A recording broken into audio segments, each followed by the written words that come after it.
കർത്താവിൻ്റെ അതിപരിശുദ്ധമായ നാമം വാഴ്ത്തപ്പെടുമാറാകട്ടെ. വീണ്ടും ഒരാഴ്ചയുടെ ആദ്യത്തെ ദിവസത്തേക്ക് കർത്താവ് നമ്മളെ എത്തിച്ചിരിക്കുകയാണ്. കഴിഞ്ഞ ഒരാഴ്ചക്കാലം വളരെ അത്ഭുതകരമായി കർത്താവ് നമ്മളെ ഓരോരുത്തരെയും വഴി നടത്തി. ഇന്ന് ആഴ്ചപ്പാടിന് 1-ാം ദിവസം ലോകത്തിൻ്റെ വിവിധ ഭാഗങ്ങളിലിരുന്നു കൊണ്ട് ദൈവമക്കൾ കർത്താവിനെ ആരാധിക്കുകയും മഹത്വപ്പെടുത്തുകയും ചെയ്യുന്ന ദിവസമാണ്. അല്പസമയത്തെ ചിന്തയ്ക്കായിട്ട് നമുക്ക് മത്തായി എഴുതിയ സുവിശേഷം 27-ാം അധ്യായത്തിൻ്റെ ചില വാക്യങ്ങൾ വായിക്കാം.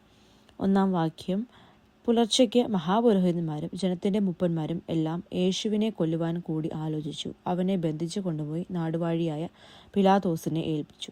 അവനെ ശിക്ഷയ്ക്ക് വിധിച്ചുവെന്ന് അവനെ കാണിച്ചു കൊടുത്ത യൂദ കണ്ട് അനുദപിച്ച് ആ 30 വെള്ളിക്കാശ് മഹാപുരോഹിതന്മാരുടെയും മൂപ്പന്മാരുടെയും അടുക്കൽ മടക്കി കൊണ്ടുവന്ന്, ഞാൻ കുറ്റമില്ലാത്ത രക്തത്തെ കാണിച്ചു കൊടുത്തതിനാൽ പാപം ചെയ്തുവെന്ന് പറഞ്ഞു. അതിൻ്റെ 9-ാം വാക്യം: ഇസ്രായേൽ മക്കൾ വിലമതിച്ചവൻ്റെ വിലയായ 30 വെള്ളിക്കാശ് അവർ എടുത്തു. കർത്താവ് എന്നോട് അരുളി ചെയ്തതുപോലെ കുശവൻ്റെ നിലത്തിന് വേണ്ടി കൊടുത്തുവെന്ന് ഇരമ്യാ പ്രവാചകൻ മുഖാന്തരം അരുളി ചെയ്തത് അന്ന് നിവൃത്തി വന്നു. കർത്താവിനെ ഒറ്റിക്കൊടുത്ത യൂദയുടെ ഒരു കാഴ്ചയാണ് നമ്മളിവിടെ കാണുന്നത്. 30 വെള്ളിക്കാശിനാണ് അവൻ കർത്താവിനെ ഒറ്റിക്കൊടുത്തത്. എന്നാൽ നമ്മുടെ കർത്താവ് നമുക്ക് വേണ്ടി, ഓരോരുത്തർക്കും വേണ്ടി തന്നെത്താൻ ഏൽപ്പിച്ചു കൊടുത്തു. അവിടെ പിലാത്തോസ് അവനെ അവിടെ ശിക്ഷയ്ക്ക് വിധിച്ചു. അതിനുശേഷം ഓരോ വാക്യങ്ങൾ വായിക്കുന്തോറും കർത്താവ് സഹിച്ച കഷ്ടങ്ങൾ നമുക്ക് കാണാൻ സാധിക്കുന്നുണ്ട്. അവിടെ 41-ാം വാക്യത്തിൽ പറയുന്നു, മഹാപുരോഹിതന്മാരും ശാസ്ത്രിമാരും മൂപ്പന്മാരും അവനെ പരിഹസിച്ചു. അങ്ങനെ എല്ലാം സഹിച്ചതിനു ശേഷം 45-ാം വാക്യത്തിൽ 6-ാം മണി നേരം മുതൽ 9-ാം മണി നേരം വരെ ദേശത്തെല്ലാം ഇരുട്ടുണ്ടായി. ഏകദേശം 9-ാം മണി നേരത്ത് യേശു ഏലി ഏലി ലമാ ശബത്കാനി എന്ന് ഉറക്കെ നിലവിളിച്ചു. എൻ്റെ ദൈവമേ നീ എന്നെ കൈവിട്ടത് എന്ത് എന്ന് അർത്ഥം. അതിന് 50-ാം വാക്യത്തിൽ പറയുന്നു, യേശു പിന്നെയും ഉറക്കെ നിലവിളിച്ച് പ്രാണനെ വിട്ടു. നമ്മുടെ കർത്താവായ യേശു ക്രിസ്തു, നമുക്ക് എല്ലാവർക്കും അറിയാം, പാപികളെ രക്ഷിക്കാൻ വേണ്ടി ഈ ലോകത്തിലേക്ക് കടന്നു വന്നു.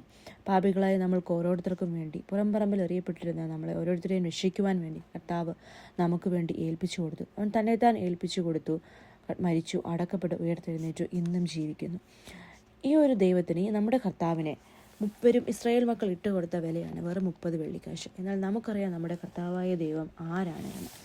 യെശയ്യാ പ്രവാചകന്റെ പുസ്തകം 9-ാം അധ്യായം അതിൻ്റെ 6-ാം വാക്യത്തിൽ ഇങ്ങനെ വായിക്കുന്നു: നമുക്ക് ഒരു ശിശു ജനിച്ചിരിക്കുന്നു, നമുക്കൊരു മകൻ നൽകപ്പെട്ടിരിക്കുന്നു, ആധിപത്യം അവൻ്റെ തോളിൽ ഇരിക്കും. അവന് അത്ഭുത മന്ത്രി, വീരനാം ദൈവം, നിത്യപിതാവ്, സമാധാന പ്രഭു എന്ന് പേര് വിളിക്കും. ഇവിടെ നമ്മുടെ കർത്താവിൻ്റെ ചില വിശേഷണങ്ങളാണ് ഇവിടെ കൊടുത്തിരിക്കുന്നത്. അത്ഭുത മന്ത്രി, വീരനാം ദൈവം, നിത്യപിതാവ്, സമാധാന പ്രഭു. ഇത്രയും മഹാനും ഭയങ്കരനുമായ നമ്മുടെ കർത്താവിൻ്റെ മഹത്വം അത് നമുക്ക് വർണ്ണിക്കാൻ അതീതമാണ്. ആ ഒരു കർത്താവിനെ ഇന്ന് പകൽക്കാലം നമ്മൾ എങ്ങനെയാണ് ആരാധിക്കേണ്ടത്? 1 ദിനവൃത്താന്തം 16-ാം അധ്യായത്തിൻ്റെ ചില വാക്യങ്ങൾ നമുക്ക് വായിക്കാം.